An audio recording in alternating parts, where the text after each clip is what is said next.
Hello students, मैं Prince Kumar आप सभी को स्वागत करता हूं रीजनिंग का फिर से एक न्यू क्लास में। जितने भी हमारे विद्यार्थी कॉम्पिटिटिव एग्जाम की तैयारी करने वाले हो, यह क्लास उनके लिए most important and selected class होने वाला है, क्योंकि इस क्लास में जितना भी प्रश्न लिया गया है सभी प्रश्न सेलेक्टेड है, इम्पोर्टेंट है और साथ ही लेटेस्ट प्रश्न भी लिया गया है इस क्लास में, जो कि आप सभी के एग्जाम में बहुत ही ज़्यादा हेल्पफुल साबित होने वाला है। लेटेस्ट प्रश्न यानी कि जो अभी वर्तमान में आप सभी का एग्जाम चल रहा है और एग्जाम आने वाली है, इसमें आप सभी का एग्जामिनर जिस प्रकार से प्रश्न उठाएगा उसी प्रश्न को लेटेस्ट प्रश्न कहा जाता है। और वही लेटेस्ट प्रश्न इस क्लास में आप सभी को हर चैप्टर से एक एक प्रश्न देखने को मिलेगा जो इम्पोर्टेंट होगा। इसलिए आप सभी को यह क्लास पूरा देखना अति आवश्यक और अनिवार्य होगा, क्योंकि जितना भी प्रश्न है लेटेस्ट प्रश्न है जो आपके एग्जाम में आने वाली और जो इस प्रकार से एग्जामिनर आपका पैटर्न तैयार कर रहा है वही पैटर्न आप सभी को इस क्लास में देखने को मिलेगा और सिखाया जाएगा कि इस लेटेस्ट प्रश्न को कम समय में ज़्यादा से ज़्यादा सोल्यूशन किस प्रकार कर पाएं। यानी कि जो विद्यार्थी कम समय में ज़्यादा प्रश्न का सोल्यूशन करेगा वह किसी भी एग्जाम का रिजल्ट दे देगा, समझ रहे हो। और रीजनिंग का सेशन की बात करें, इसमें ज़्यादा से ज़्यादा नंबर लाएगा और वो भी कॉन्फिडेंस के साथ, समझ रहे हो। तो सभी विद्यार्थी सभी प्रश्न को लगाना। तो चलो शुरू करते हैं। पहला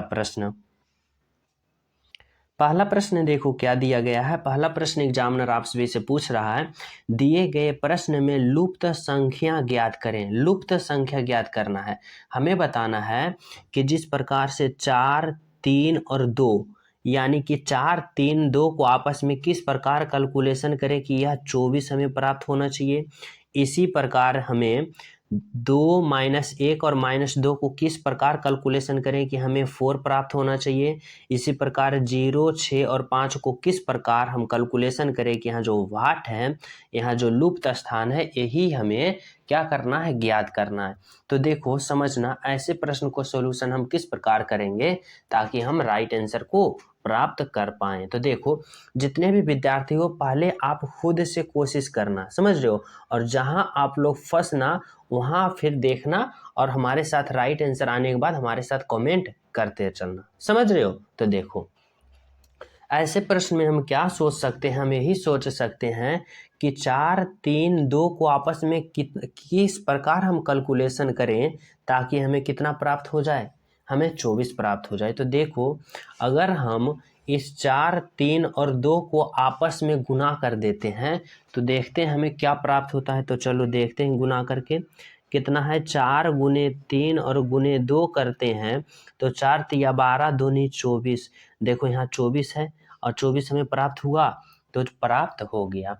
अब देखना है कि यह मेथड जो इसमें लागू किए हैं, यह मेथड इसमें भी लागू हो रहा है, तभी आप लोग इसमें लागू करना, अन्यथा इसमें लागू ना होगा तो इसमें लागू नहीं करना। अगर करोगे तो राइट आंसर नहीं आएगा, समझ रहे हो। तो चलो अब लागू करके देखते हैं किसमें, अब लागू करके देखते हैं इसमें कि हमें 4 आता है कि नहीं। तो तीनों को क्या करेंगे, गुना करेंगे। क्या है, -2 है, फिर -2 गुने 2, फिर गुने -1। तो देखो माइनस माइनस प्लस हो जाएगा। 2 गुने 2, 2 दूना 4 और 4 एकम 4 है यानी कि 4। यानी कि देखो यहाँ +4 है और +4 हमारा आ गया, यानी कि यह मेथड इसमें भी लागू हुआ, यह मेथड इसमें भी लागू हुआ। अब हम इसमें लागू करके क्या करेंगे, राइट आंसर का चयन करेंगे। तो देखो क्या है, 0 है, 0 गुने 6 गुने 5 बराबर हमें लाना है। तो 0 गुने 6 0 और फिर 0 गुने 5 यानी 0 ही हमारा राइट आंसर आएगा, जो कि कौन सा ऑप्शन में सम्मिलित है, तो ऑप्शन नंबर सी में है, जो कि यहाँ पर क्या भरोगे, यहाँ पर भराएगा 0। यहाँ तक सभी विद्यार्थी समझ गए हो किस ऑप्शन की ओर आप लोग जाओगे, तो आप लोग ऑप्शन नंबर सी की ओर जाओगे, जो कि हमारा बिल्कुल राइट आंसर है। समझ रहे हो कौन सा ऑप्शन के चयन करोगे, ऑप्शन नंबर सी। तो चले अगला प्रश्न पर। तो देखो अगला प्रश्न क्या है, अगला प्रश्न देखो क्या है, 2 नंबर का प्रश्न। 2 नंबर का प्रश्न दिया गया है आप सभी के लिए कि दी गई आकृति में कितने त्रिभुज हैं। यह जो आकृति है ना, इसमें आप सभी को त्रिभुज काउंट करना है। तो देखो इस आकृति में कितना त्रिभुज है, थोड़ा जूम कर देते हैं, उसके बाद आप लोग गिनना। तो देखो सबसे पहले इस आकृति में क्या करेंगे, सबसे पहले हम छोटे छोटे खंड वाले त्रिभुज का काउंट करेंगे, जैसे 1 2 3 4 5 और 6। छोटे छोटे खंडों में त्रिभुजों की संख्या कितना हुआ, 6, तो यहाँ 6 लिख दिए। समझ रहे हो। अब देखो एक त्रिभुज इधर से बन रहा है 7, एक त्रिभुज इधर से बन रहा है और एक त्रिभुज इधर से बन रहा है। एक एक कितना त्रिभुज हुआ, 2 त्रिभुज, तो 2 त्रिभुज यहाँ लिख दें। समझ रहे हो। फिर इसी तरह से यहाँ से देखो, इसी तरह से यहाँ से देखो एक त्रिभुज बन रहा है, यहाँ से एक त्रिभुज बन रहा है, एक त्रिभुज, और फिर इसी तरह इसका अपोजिट इधर से भी एक त्रिभुज बनेगा, इधर से भी एक त्रिभुज बना, तो एक एक 2 त्रिभुज यहाँ से बना। अब देखो इसमें और त्रिभुज है, तो और त्रिभुज है, कहाँ है, जो देखो एक त्रिभुज इधर से बना, एक त्रिभुज ये बना, और एक त्रिभुज कहाँ से बनेगा, एक त्रिभुज यहाँ से बनेगा, इस प्रकार से। समझ रहे हो। तो 2 त्रिभुज कहाँ से बना, यहाँ से बना। अब काउंट करना है कि इसमें कितना त्रिभुज है, इसमें कितना त्रिभुज है, तो 2 6 2 8 2 10 और 2 12, यानी कि ओवरऑल इस आकृति में त्रिभुजों की संख्या कितनी है, तो 12 है, यानी ऑप्शन नंबर बी जो होगा यह राइट आंसर होगा। सबसे पहले हम क्या किए देखना, सबसे पहले ये जो छोटे छोटे काउंट है, छोटे छोटे में 1 2 3 4 5 6 त्रिभुज हो गया। फिर 6 त्रिभुज, एक त्रिभुज इधर 7 त्रिभुज, फिर एक त्रिभुज इधर 8 त्रिभुज, फिर इसी प्रकार इधर 9 त्रिभुज, और फिर इधर 10 त्रिभुज, और एक त्रिभुज 2 त्रिभुज देखो इधर बनेगा, 10 त्रिभुज हो गया। फिर ये 11 त्रिभुज, और फिर इस प्रकार से एक 12 त्रिभुज। यानी कि हमारा राइट आंसर कौन सा होगा, तो राइट आंसर होगा ऑप्शन नंबर बी, जो कि इस आकृति में कितना त्रिभुज है, तो 12 त्रिभुज। सभी विद्यार्थी किस ऑप्शन की ओर जाओगे, ऑप्शन नंबर बी की ओर जाना है। समझ गए हो। यहाँ तक सभी विद्यार्थी समझ गए हो, तो जो लाइक वाला बटन है उसको दबा दो। सभी विद्यार्थी ईमानदारी से समझो, ईमानदारी पूर्वक सभी विद्यार्थी लाइक वाले बटन दबा दो, और जो न्यू हो चैनल पे पहली बार हो चैनल सब्सक्राइब कर लो, क्योंकि ऐसा सेलेक्टेड प्रश्न का सीरीज आप सभी के पास पहुंचना अति आवश्यक होगा एग्जाम से पहले। समझ रहे हो। तो चलो अगला प्रश्न पर देखो। अगला प्रश्न क्या है, 3 नंबर का प्रश्न कह रहा है, यदि कूट भाषा में इतना को इतना लिखा जाता है, READ को लिखा जाता है यह 7, तो HEAR को क्या लिखा जाएगा। समझो, अगर ऐसा प्रश्न आप सभी के एग्जाम में आ जाए तो हमें किस प्रकार से सोचना है, जो देखना है। देखो क्या कर रहा है, READ को क्या लिखा जाता है, 7। क्या है, READ को क्या लिखा जा रहा है, 7, यानी 7। अब हमें सोचना है कि यह 7 जो लिख रहा है, यह लिख रहा है किस प्रकार से भाई, उसी प्रकार हमें इसको लिखना है। समझ रहे हो। तो देखो अगर हम सभी को अल्फ़ाबेट पोजीशन को पता करते हैं, जैसे R का अल्फ़ाबेट पोजीशन 18 होता है, E का 5 होता है, A का 1 होता है और D का 4 होता है। अगर हम सभी को ऐड करते हैं, क्या करते हैं, सभी को हम ऐड करते हैं, तो देखते हैं क्या प्राप्त होता है। 4 1 5 और 5 और 5 10, और 10 और 18 कितना होगा, 10 और 18 28 होगा, 28 होगा, और हमें 7 लाना है। तो 28 में हमें क्या करना चाहिए कि हमें 7 प्राप्त होना चाहिए। तो अगर हम इसमें 4 से भाग दे देते हैं तो कितना आ रहा है, 7। 4 सत्ते 28, यानी देखो 7 आ रहा है। इसी प्रकार हम इसमें हम सभी अंकों को ऐड करके और उसके बाद 4 से भाग देंगे तो राइट आंसर आ जाएगा। तो देखो क्या है, H है, E है, A है, R है, हेयर है, और इसका सभी का अल्फ़ाबेट पोजीशन को लिख के ऐड करेंगे। H का 8 होता है, E का 5 होता है, A का 1 होता है और R का 18 होता है। चलो और सभी को क्या करते हैं, ऐड करते हैं। तो देखो 8 और 5 को जोड़ेंगे तो 8 और 5 13, और 13 प्लस 1 14, और 14 फिर 18 को जोड़ेंगे तो आपस में कितना होगा, 8 और 4 12 के 2, बाकी बचा 1 और 1 1 2 और 1 3, कितना आया 32। और फिर 32 में हमें क्या करना है, 32 में हमें फिर कितना से भाग देना है, 4 से भाग देना है। कितना देना है, 4 से।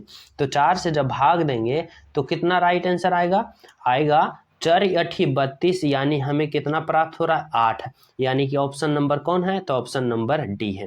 क्योंकि इसमें देखो सभी को अल्फाबेट पोजीशन को ऐड कर दिया था और 4 से भाग दिया था तो 7 आया। इसी प्रकार इसका सभी अल्फाबेट पोजीशन को ऐड कर देंगे और 4 से भाग देंगे तो कितना आएगा 8, जो कि हमारा राइट आंसर होगा 8। और सभी विद्यार्थी किस ऑप्शन की ओर जाओगे, तो ऑप्शन नंबर डी की ओर जाओगे, जो कि हमारा बिल्कुल राइट आंसर है। यहाँ तक सभी विद्यार्थी समझ गए हो। तो चले अगला प्रश्न पर। तो देखो अगला प्रश्न क्या कर रहा है। अगला प्रश्न देखो आप सभी के लिए क्या है, 4 नंबर का प्रश्न देखो क्या है। बताना है कि यात्री रेलगाड़ी और बस, यात्री रेलगाड़ी और बस में यह जो 4 ऑप्शन है कौन सा ऑप्शन इसको सम्मिलित करता है, यानी संबंध बता रहा है। समझना, यात्री रेलगाड़ी और बस तीनों कौन सा इस आकृति का संबंध बता रहा है, समझ रहे हो। तो देखो सबसे पहले यात्री के लिए हम एक गोला बनाते हैं, यात्री के लिए गोला बनाएं। तो देखो रेलगाड़ी है और बस है। अब समझना, कुछ यात्री जो होता है वह रेलगाड़ी से सफर करता है, यानी रेलगाड़ी से आवाजाही करता है। सभी यात्री रेलगाड़ी से नहीं जाता है, कुछ ही। और कुछ रेलगाड़ी जो है वह बस से आवाजाही करता है, यानी यात्रा करता है। तो ये कौन सा फिगर में सम्मिलित है, तो फिगर ऑप्शन नंबर क्या होगा, ऑप्शन नंबर डी में यह फिगर सम्मिलित है। यानी कि कुछ यात्री जो है रेलगाड़ी से यात्रा करता है और कुछ यात्री बस से यात्रा करता है, यानी हमारा राइट आंसर कौन सा होगा, ऑप्शन नंबर डी। और सभी विद्यार्थी किस ऑप्शन की ओर जाओगे, तो ऑप्शन नंबर डी की ओर जाना है, जो कि हमारा राइट आंसर है। यहाँ तक समझ गए हो सभी विद्यार्थी। तो चले अगला प्रश्न पर। तो चलो अगला प्रश्न देखो क्या है। अगला प्रश्न है 5 नंबर का प्रश्न। 5 नंबर का प्रश्न आप सभी के लिए है, कह रहा है किसी कोड भाषा में भाग को जोड़ प्रदर्शित करता है, घटाव को गुना प्रदर्शित करता है, जोड़ को भाग प्रदर्शित करता है और गुना को घटा प्रदर्शित करता है। तो इस प्रश्न का सही उत्तर ज्ञात करें। तो देखो क्या है, सभी का मान धर देंगे, उसके बाद सभी को सोल्यूशन करेंगे। क्या है, 24 है, फिर भाग है, भाग को देखो क्या प्रदर्शित करता है, जोड़, तो यहाँ पे जोड़ लिखेंगे 14। फिर देखो क्या है, घटाव। अब देखो घटाव को क्या प्रदर्शित करता है, घटाव को गुना कहता है, तो गुना लिखेंगे। उसके बाद देखो क्या है, जोड़, जोड़ को क्या प्रदर्शित करता है, भाग प्रदर्शित करता है, तो यहाँ पे क्या लिखेंगे, भाग। अब देखो गुना है और गुना को क्या प्रदर्शित करता है, गुना को घटाव प्रदर्शित करता है, तो लिखेंगे घटाव। अब सभी को क्या करेंगे तो हल करेंगे। देखो पहले क्या करते हैं, पहले जो भाग को क्रिया करते हैं, फिर गुना का क्रिया करते हैं, फिर जोड़ का और फिर घटाव का। तो देखो क्या होगा, 24 होगा प्लस होगा 14 गुने 5, भाग में है तो बटा 10 आ जाएगा, और फिर या माइनस है तो माइनस 14 हो जाएगा। अब देखो भाग का क्रिया करेंगे तो काटेंगे, 5 से काटेंगे 10 तो 5 दूना 2 हो गया, और भाग का क्रिया हुआ। अब गुना के करेंगे 2 से काटेंगे 14 तो 2 सते 14, 7 आया। अब क्या होगा, देखो यह यहाँ कितना बचा, यहाँ लिखते हैं 24 है, फिर प्लस कितना हो गया 7 है, और फिर माइनस कितना है 14। तो 24 और 7 को जब आपस में जोड़ेंगे तो 24 और 7 कितना हो जाएगा, 24 और 7 31 हो जाएगा। और जब 31 में 14 को घटाएंगे तो कितना आएगा, देखो 31 में जब 14 को घटाएंगे आपस में तो हमें कितना प्राप्त होगा, तो हमें प्राप्त होगा 17। यानी कि हमारा राइट आंसर होगा जो ऑप्शन नंबर डी होगा। कौन होगा, ऑप्शन नंबर डी जो होगा वह बिल्कुल राइट आंसर होगा। और सभी विद्यार्थी किस ऑप्शन की ओर चलोगे, तो ऑप्शन नंबर डी की ओर चलोगे, जो हमारा जो क्या है बिल्कुल राइट आंसर है। समझ रहे हो क्या हमारा राइट आंसर है, ऑप्शन नंबर डी 17, जो कि बिल्कुल राइट आंसर है। तो यहाँ तक सभी विद्यार्थी समझ गए हो। तो चले अगला प्रश्न पर। तो चलो अगला प्रश्न देखो क्या है।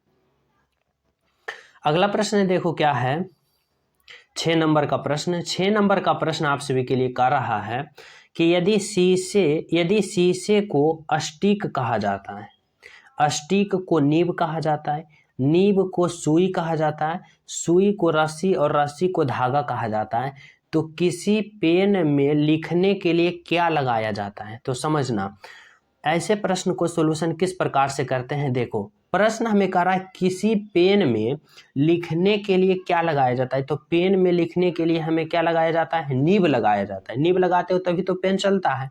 तो वही है, किसी पेन को लिखने में क्या लगाया जाता है, निब लगाया जाता है। और इसमें देखो निब को क्या कह रहा है, देखो निब को सुई कहा जाता है। निब को क्या कहा जाता है, तो सुई कहा जाता है। यानी किसी पेन में लिखने के लिए क्या लगाया जाएगा, तो सुई लगाया जाएगा। यानी कि ऑप्शन नंबर ये वाला होगा, सुई। सभी विद्यार्थी किस ऑप्शन की ओर जाओगे, तो सुई वाले ऑप्शन की ओर जाओगे, जो कि हमारा क्या है, बिल्कुल राइट आंसर है। समझ रहे हो, यहाँ तक सभी विद्यार्थी समझ गए हो। तो चले अगला प्रश्न पर। तो देखो अगला प्रश्न क्या है। अगला प्रश्न देखो 7 नंबर का प्रश्न है, कह रहा है दिए गए अक्षर श्रृंखला को पूरा करें। यहाँ जो श्रृंखला दिया गया है, इसमें अक्षर श्रृंखला को आप सभी को पूरा करना है। अगर ऐसा प्रश्न आप सभी के पास आ जाए तो किस प्रकार से सॉल्यूशन करना है, समझो। देखो सबसे पहले आप सभी को अल्फाबेट पोजीशन लिखना है, जिससे आप सभी को पहचान करने में आसान हो जाएगा। जैसे बी का अल्फाबेट पोजीशन 2 होता है, एफ का 6 होता है, जे का 10 होता है, एन का 14 होता है, आर का 18 होता है, उसके बाद देखो भी का 22 होता है, उसके बाद जेड का 26 होता है, और फिर डी का 4 होता है, एच का 8 होता है, और एल का कितना होता है, 12 होता है। एल का 12 होता है।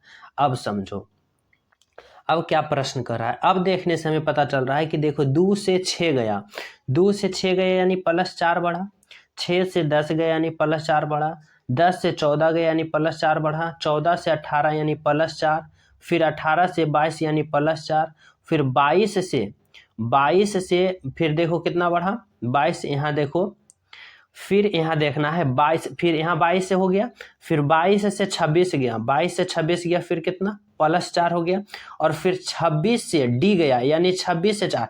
जब ABCD में जेड के बाद फिर ABC से काउंट होना शुरू हो जाता है, समझ रहे हो, ना कि जेड के बाद और कुछ बंद हो जाएगा। जेड के बाद फिर पुनः A होगा, पुनः B होगा, पुनः C होगा, समझ रहे हो। तो यही है। फिर देखो जेड से डी गया यानी फिर यहाँ +4 बढ़ेगा, फिर डी से एच गया +4, फिर एच से एल गया, मतलब 8 से 12 गया तो +4। यानी कि हमें अल्फाबेट पोजीशन लिखने से यह पता चला कि यहाँ जो बढ़ रहा है, यहाँ जो बढ़ रहा है सभी आपस में, वह कितना कितना बढ़ रहा है, +4 बढ़ रहा है। तो क्यों ना इसमें भी हम +4 करें, समझ रहे हो। तो देखो एल का अल्फाबेट पोजीशन होता है 12, और जब 12 में हम +4 करेंगे तो 12 4 16 हो जाता है, और 16 अल्फाबेट पोजीशन पी का होता है। तो यानी कि हमारा जो यहाँ पे वाट है, इसके जगह क्या भराएगा, तो इसके जगह भराएगा ऑप्शन नंबर सी, जो कि पी होगा, बिल्कुल राइट आंसर। यहाँ तक सभी विद्यार्थी समझ गए हो। किसी विद्यार्थी को डाउट है, नहीं डाउट है तो चलिए अगला प्रश्न पर। तो देखो अगला प्रश्न क्या है। अगला प्रश्न देखो 8 नंबर का प्रश्न क्या है, करा नीचे दिए गए निम्नलिखित शब्दों का सही क्रम बताएं। सही क्रम बताना है आप सभी को। देखो जब ऐसा प्रश्न आप सभी के एग्जाम में आ जाए ना कि सही क्रम बताएं, तो किस प्रकार से सॉल्यूशन करना है समझना। सबसे पहले नीचे से चलेंगे, फिर ऊपर, फिर ऊपर, फिर ऊपर, फिर ऊपर, यानी कि सबसे फिर हाईएस्ट पॉइंट तक पहुंचेंगे, समझ रहे हो। तो इस प्रश्न को हम किस प्रकार से सॉल्यूशन करेंगे समझना। हम सोचेंगे कि सबसे पहले क्या होगा, तो देखो सबसे पहले शिक्षा होगा। क्या आएगा, शिक्षा। जब शिक्षा आपके पास है तो आपके पास क्या आएगा, रोजगार। फिर शिक्षा के बाद क्या मिलेगा, रोजगार। जब रोजगार है तो उसके बाद फिर क्या आएगा, आय आएगा। और जब आपके पास आय होगा यानी धन पैसा होगा, संपत्ति होगा, आय होगा, तो उसके बाद क्या होगा, शोहरत, यानी 2। तो कौन सा ऑप्शन में आप सभी को जना रहा है, 3 4 1 2। तो देखो 3 4 1 2 जो है वह ऑप्शन नंबर बी में जना रहा है, जो हमारा बिल्कुल राइट आंसर होगा। कौन सा option, option number B, 3 4 1 2 is the right answer. यहाँ तक सभी विद्यार्थी समझ गए हो। तो चलिए अगला प्रश्न पर। तो चलो अगला प्रश्न देखो क्या है। 9 नंबर का प्रश्न देखो आप सभी के लिए क्या है, कह रहा है कि नीचे दिए गए प्रश्न में विषम संख्या को पहचान करें। देखो अगर विषम संख्या का पहचान करने के लिए आप सभी के एग्जाम में आ जाए ऐसा प्रश्न, तो किस प्रकार से सॉल्यूशन करोगे समझना। देखो कह रहा है नीचे दिए गए विषम संख्या, यानी कि यह जो 4 ऑप्शन है ना, इसमें आप सभी को 3 ऑप्शन एक समान मिलेगा और एक ऑप्शन जो मिलेगा वह सबसे अलग मिलेगा, और वही विषम संख्या को हमें क्या करना है, पहचान करना है। तो समझो यहाँ पे हमें सोचना है 15 से 45, 9 से 29, 31 से 93 और 41 से 123 गया है, तो आखिर हुआ है तो हुआ है क्या, समझो। देखो यहाँ समझना, अगर हम 15 में +3 करते हैं तो देखो 15 45 आ रहा है, यानी यह वाला अंक आ रहा है, मतलब पहला में 3 गुना किए तो दूसरा वाले अंक हमें प्राप्त हो रहा है। इसी प्रकार अगर हम 9 में 3 गुना करेंगे तो 9 तिया 27 आ रहा है, तो लेकिन यहाँ पर देखो इसमें 27 यहाँ 29 है, तो 27 से 29 जाने के लिए 27 प्लस कितना करना पड़ेगा 2 करना पड़ेगा, तभी तो 27 और तो 29 होगा। इसी प्रकार देखो 31 में अगर हम 3 गुना करते हैं तो 31 तिया 93 होता है, जो कि यहाँ दूसरा अंक आ गया, समझ रहे हो। इसी प्रकार 41 में हम क्या करेंगे, 3 गुना करेंगे तो 3 एकम 3 और 4 तिया 12, 123 आ रहा है। तो इससे हमें देखने के बाद क्या पता यही चला कि अगर हम पहला भाग में 3 गुना किए तो दूसरा भाग आ गया, लेकिन जो ऑप्शन नंबर बी है, यह ऑप्शन नंबर जो बी है, इसमें देखो पहला अंक में 3 गुना किए तो हमें प्राप्त नहीं हुआ, यानी कि 2 और ऊपर से ऐड करना पड़ा। लेकिन बाकी option number A C D में पहला में अगर 3 गुना किए तो दूसरा अंक प्राप्त हो गया, समझो। तो इसका मतलब हमारा राइट आंसर कौन सा होगा, तो ऑप्शन नंबर बी होगा। और सभी विद्यार्थी किस ऑप्शन की ओर जाओगे, तो ऑप्शन नंबर बी की ओर जाओगे, जो कि हमारा क्या है, बिल्कुल राइट आंसर। यहाँ तक सभी विद्यार्थी समझ गए हो। तो चले अगला प्रश्न पर। तो देखो अगला प्रश्न क्या है। अगला प्रश्न देखो क्या है। अगला प्रश्न आप सभी को बताना है 10 नंबर का। कह रहा है कि नीचे दिए गए प्रश्न में संबंधित शब्द को चुने। संबंधित शब्द को अगर चुनने के लिए आप सभी को बोले तो क्या करना है, समझना है। हमें देखना है कि यहाँ कीटनाशक है और यहाँ पौधा है, यानी कीटनाशक का संबंध पौधा से जिस प्रकार होगा उसी प्रकार यहाँ खाली स्थान को हमें इससे संबंध होगा, समझो। तो हमें सोचना है कि आखिर कीटनाशक से पौधा बना तो बना कैसे। देखो हम कीटनाशक का और पौधा का संबंध किस प्रकार बना सकते हैं, इस प्रकार बना सकते हैं कि पौधा को सुरक्षित रखने के लिए हम किसका प्रयोग करते हैं, तो कीटनाशक का। और कीटनाशक का प्रयोग हम किस लिए करते हैं, पौधा को सुरक्षित रखने के लिए। इसी प्रकार यहाँ कौन सा ऑप्शन होगा, देखो यहाँ ऑप्शन अगर हम सी सेलेक्ट करते हैं, टीकाकरण और शिशु, तो देखो टीकाकरण हम लगाते हैं किसके लिए, शिशु को सुरक्षित करने के लिए। इसी प्रकार हम कीटनाशक का प्रयोग किसको करते हैं, पौधा को सुरक्षित रखने के लिए। इसी प्रकार हम टीकाकरण का प्रयोग करते हैं शिशु का सुरक्षा करने के लिए। तो यानी हमें पता चला कि कीटनाशक का संबंध जिस प्रकार से पौधा में होगा उसी प्रकार टीकाकरण का संबंध किस प्रकार होगा, शिशु में होगा। यहाँ तक सभी विद्यार्थी समझ रहे हो। तो यहाँ पर क्या भराएगा, यहाँ पर भराएगा ऑप्शन नंबर सी, जो कि बिल्कुल राइट आंसर होगा। यहाँ तक सभी विद्यार्थी समझ गए हो। कीटनाशक का संबंध पौधा से, तो टीकाकरण का संबंध किससे होगा, शिशु से। तो चले अगला प्रश्न पर। तो देखो अगला प्रश्न क्या है। नेक्स्ट प्रश्न आप सभी को बताना है। प्रश्न है कि रजत अपने कार्य से कैंटीन की ओर, डायरेक्शन वाले प्रश्न है, समझना। और डायरेक्शन वाले प्रश्न अगर आप सभी के पास आ जाए तो किस प्रकार से सॉल्यूशन करना है, समझो। सबसे पहले 2-3 पॉइंट याद रखना है। ऊपर की ओर हम उत्तर कहते हैं, नीचे की ओर दक्षिण, इधर की ओर पूरब और इधर की ओर पश्चिम, समझ रहे हो। तो देखना क्या कर रहा है, रजत अपने कार्यालय से कैंटीन के लिए सीधे 12 मीटर चलता है। कहाँ, यहाँ अगर उसका क्या है, कार्यालय है, तो कैंटीन के लिए सीधे चला कितना मीटर, 12 मीटर। देखो 12 मीटर चला, फिर वह बाएं मुड़कर 2 मीटर चला। बाएं मुड़ा, किधर मुड़ा, बाएं, और कितना चला, 2 मीटर। बाएं मुड़ा 2 मीटर चला। उसके बाद देखो फिर से वह बाएं मुड़ा और 12 मीटर चला, 12 मीटर चला। फिर से वह बाएं मुड़ा, यानी कि बाएं मुड़ा इधर, और फिर कितना चला, 12 मीटर चला। अब बताना है, प्रश्न कर रहा है आप सभी से कि वह अपने कार्यालय से कितना दूरी पर है। कार्यालय देखो यहाँ है और वह यहाँ है, तो यहाँ से यहाँ अभी कितना दूरी पर है, तो देखो इधर 2 मीटर है, तो यानी इधर भी 2 मीटर होगा, यानी यहाँ से यहाँ के बीच कितना दूरी है, तो 2 मीटर है, यानी ऑप्शन नंबर क्या होगा, ऑप्शन नंबर डी। अभी रजत अपने कार्यालय से कैंटीन के बीच की दूरी कितना दूरी पर स्थित है, तो 2 मीटर के बीच में स्थित है, यानी राइट आंसर क्या होगा, ऑप्शन नंबर डी। यहाँ तक सभी विद्यार्थी समझ गए हो। तो चले अगला प्रश्न पर।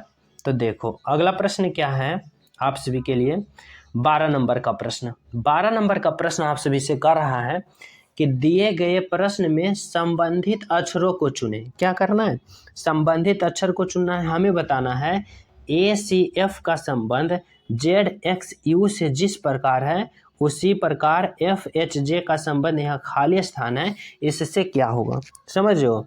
तो ऐसा प्रश्न सॉल्यूशन करने के लिए हमें क्या करना पड़ेगा, सोचना।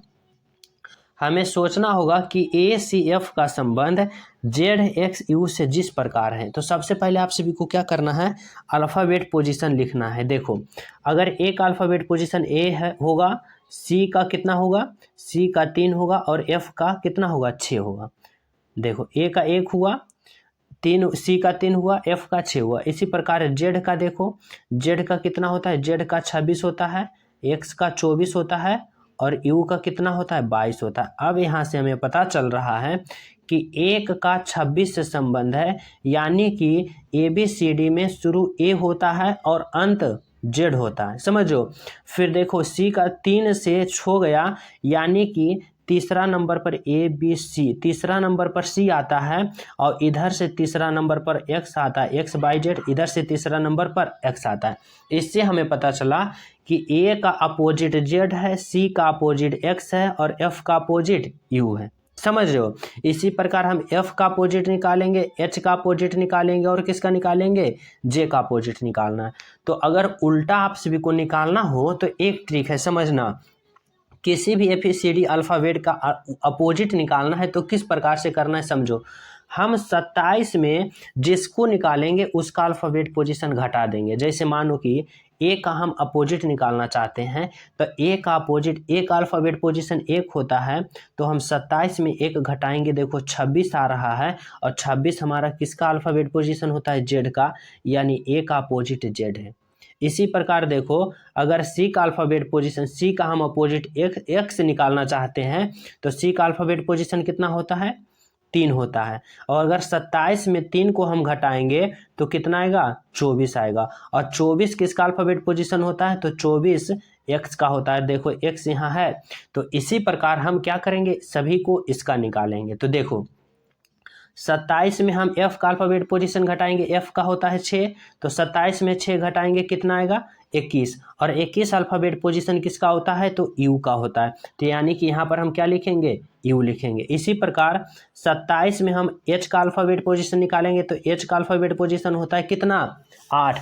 अगर हम 27 में 8 घटाएंगे तो हमारा कितना होगा, हमारा आएगा 19, और 19 अल्फ़ाबेट पोजीशन किसका होता है, तो 19 होता है S का, तो यहाँ S लिखेंगे। इसी प्रकार J का देखो, तो 27 में J का अल्फ़ाबेट पोजीशन होता है 10, और 27 में 10 घटाएंगे तो कितना आएगा, 17, और 17 अल्फ़ाबेट पोजीशन किसका होता है, Q का होता है। तो यहाँ पर क्या लिखेंगे, Q। अब समझो कि कौन सा ऑप्शन में हमें USQ लिखा है, तो USQ ऑप्शन नंबर डी में लिखा है, जो कि हमारा क्या होगा, हमारा बिल्कुल राइट आंसर होगा। तो सभी विद्यार्थी किस ऑप्शन की ओर जाओगे, तो ऑप्शन नंबर डी की ओर जाओगे, जो कि हमारा क्या होगा, हमारा बिल्कुल राइट आंसर है। यहाँ तक सभी विद्यार्थी समझ गए हो। तो चले अगला प्रश्न पर। तो देखो अगला प्रश्न क्या दिया गया। अगला प्रश्न देखो क्या है आप सभी को, यहाँ पे कह रहा है दी गई आकृति में कौन सा अंक ऐसा भूरे जानवर जिनकी पूंछ नहीं है। देखो समझना, ऐसा प्रश्न एग्जाम में आ जाए तो कैसे करना है, समझो।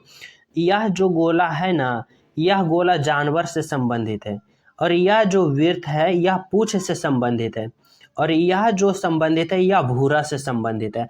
अब प्रश्न समझना क्या कर रहा है, कर रहा है ऐसा कौन सा अंक है, यानी यह जो अंक दिया गया है ऐसा कौन सा अंक है जो भूरे जानवर की पूंछ नहीं है।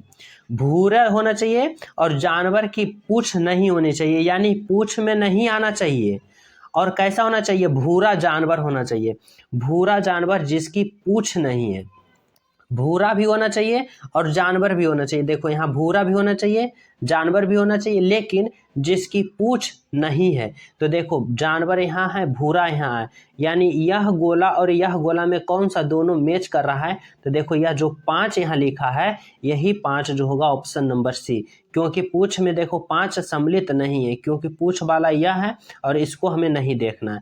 तो इसमें कौन सा जानवर और पूंछ भूरा में कौन सा सम्मिलित है, तो 5, यानी कि ऑप्शन नंबर क्या होगा, जो सी होगा, इसका बिल्कुल राइट आंसर होगा। यहाँ तक सभी विद्यार्थी समझ गए हो। तो चले अगला प्रश्न पर।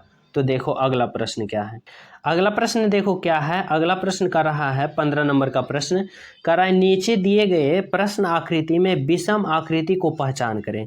विषम आकृति को पहचान करना है हमें। यह 4 ऑप्शन जो दिया गया है ना, ए बी सी डी, यानी 4 आकृति, इसमें 3 आकृति आपको एक समान देखने को मिलेगा और एक आकृति जो रहेगा वह भिन्न रहेगा, और वही भिन्न आकृति, वही विषम आकृति को हमें चयन करना है। तो देखो समझना इस आकृति में क्या है। पहला में देखो एक वर्ग है और इसमें आधा एक वर्ग और है, लेकिन इस पर चढ़ा हुआ वर्ग है, मतलब एक दूसरे से कुछ भाग चिपका हुआ है। इसी प्रकार देखो वृत्त है, तो 2 वृत्त है, यानी एक दूसरे से क्या हो रहा है, सटा हुआ है। इसमें देखो 2 त्रिभुज है, आपस में सटा हुआ है, लेकिन यहाँ जो 2 वर्ग है ना, एक वर्ग के एक वर्ग अंदर है, यानी सटा हुआ नहीं है, पूरे अंदर घुस गया है। यानी कि यह जो ऑप्शन डी है ना, यही विषम आकृति है। क्या है, यही विषम आकृति है, और यही आकृति को हमें क्या करना है, यहाँ पे चयन करना है, जो कि हमारा राइट आंसर कौन सा होगा, ऑप्शन नंबर डी होगा। यहाँ तक सभी विद्यार्थी समझ गए हो। तो चले अगला प्रश्न पर। तो देखो नेक्स्ट प्रश्न क्या है आप सभी के लिए, 16 नंबर का प्रश्न है, और यह प्रश्न आप सभी को मैं होमवर्क के तौर पर दे रहा हूँ। कह रहा है दिए गए प्रश्न में विषम अक्षर पहचानो। देखो यहाँ जो 4 ऑप्शन है ना, इसमें 3 ऑप्शन आप सभी को एक समान रहेगा और एक ऑप्शन जो रहेगा वह विषम रहेगा, और वही विषम अक्षर को पहचान करना। और सभी विद्यार्थी ईमानदारी पूर्वक का इस प्रश्न का राइट आंसर कमेंट में करना। सभी विद्यार्थी ईमानदारी पूर्वक से समझ लो, जो आपका आंसर आए कमेंट में कर देना, समझ लो ईमानदारी से। और जो न्यू हो चैनल पे, पहली बार हो, चैनल सब्सक्राइब कर लेना, बेल आइकन दबा लेना, क्योंकि ऐसा इंपॉर्टेंट क्लास आप सभी के पास पहुंचना अति आवश्यक होगा, जो आपके एग्जाम में बहुत ज़्यादा मदद करेगा, समझ लो। और सभी विद्यार्थी ईमानदारी से कमेंट करना, ईमानदारी पूर्वक वीडियो को लाइक कर देना और चैनल को सब्सक्राइब कर देना, और साथ में अंत में आप लोग प्यारा सा कमेंट इस वीडियो के लिए जरूर करना। तो मिलते हैं आप सभी प्रिय स्टूडेंट को अगले क्लास में। जब तक सभी को हमारे तरफ से जय हिंद।